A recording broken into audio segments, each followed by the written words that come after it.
Beatriz da Costa Souza Negreiros. E meu nome é Gabriele Viegas do Prado. E hoje nós vamos apresentar o artigo intitulado Efetivação da Lei Maria da Penha, visibilidade aos conceitos de interdisciplinaridade e intersetorialidade. Esse trabalho tem como objetivo destacar a contribuição dos movimentos feministas para que a Lei Maria da Penha fosse implementada e a importância do caráter interdisciplinar e intersetorial nos casos de violência doméstica e familiar contra as mulheres. Para isso, foi utilizado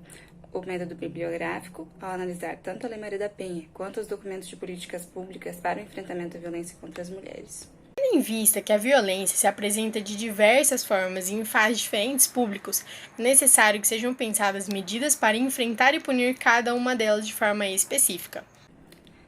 A Lei Maria da Penha é justamente uma lei pensada para coibir a violência doméstica e familiar contra as mulheres, mas até que fosse publicada e o governo brasileiro desse devida atenção aos casos de violência doméstica e familiar contra as mulheres, precisou de muita luta dos movimentos feministas. O caso que deu o nome à lei serviu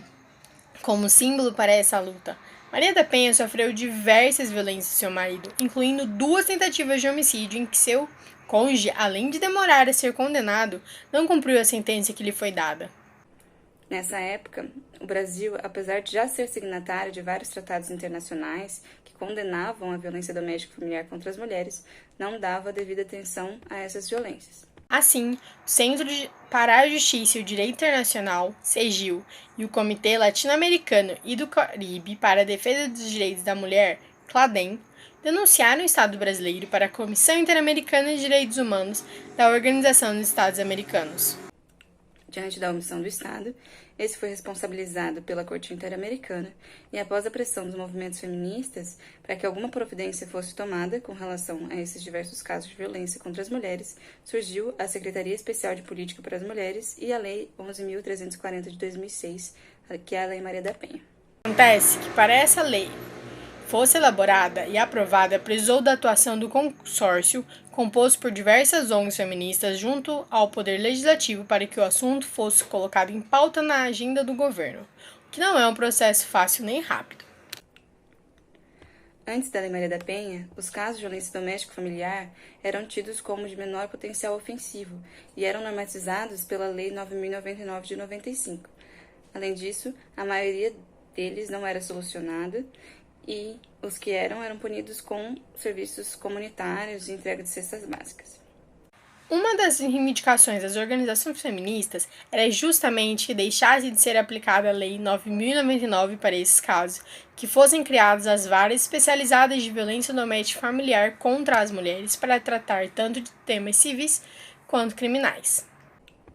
O Pacto Nacional de Enfrentamento à Violência contra as Mulheres coloca a intersetorialidade como sendo a articulação entre os órgãos governamentais de diferentes áreas, como a saúde, a segurança pública, o serviço social, a justiça e as políticas públicas. A Lei Maria da Penha, o Plano Nacional de Políticas para as Mulheres e o Pacto Nacional para o Enfrentamento à Violência contra a Mulher prevêem a intersetorialidade, descrevendo sobre o funcionamento e composição da rede.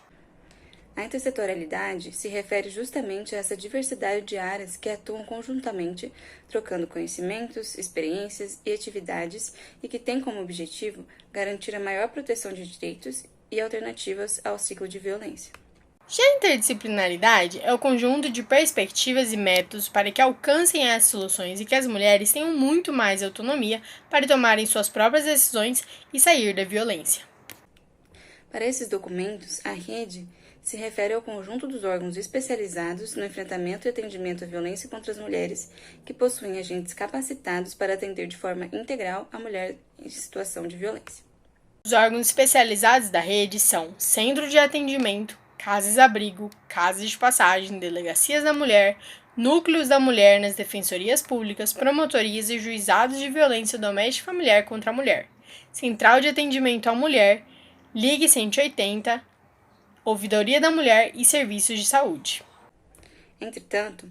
também fazem parte dessa rede os órgãos não especializados, que por vezes acabam atendendo os casos de violência doméstica e familiar contra as mulheres quando a cidade não possui esses órgãos especializados da rede.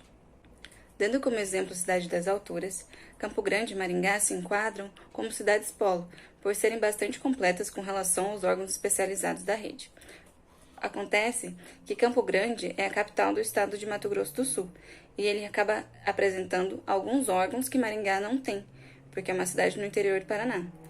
E também Campo Grande é uma referência no combate à violência doméstica e familiar contra as mulheres. Campo Grande possui a Casa da Mulher Brasileira, as salas roxas nas delegacias e as delegacias da mulher com funcionamento 24 horas, que Maringá não possui. Apesar disso, Maringá possui vara especializada, delegacia especializada, centro de referência, centros de geração de renda, patrulha Maria da Penha e casa-abrigo para mulheres em situações de risco, e como órgãos não especializados, o CREAS, o CRAS, Organizações da Sociedade Civil, ou OSCs, Unidades Básicas de Saúde, as UBS, Centro de Atenção Psicossocial, CAPS,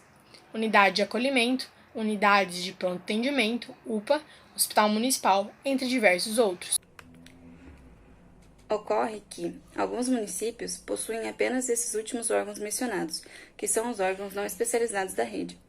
Assim, é essencial que os órgãos da rede especializada mantenham contato com os órgãos não especializados, já que muitas mulheres não vão ter acesso a esses órgãos, como as mulheres ribeirinhas,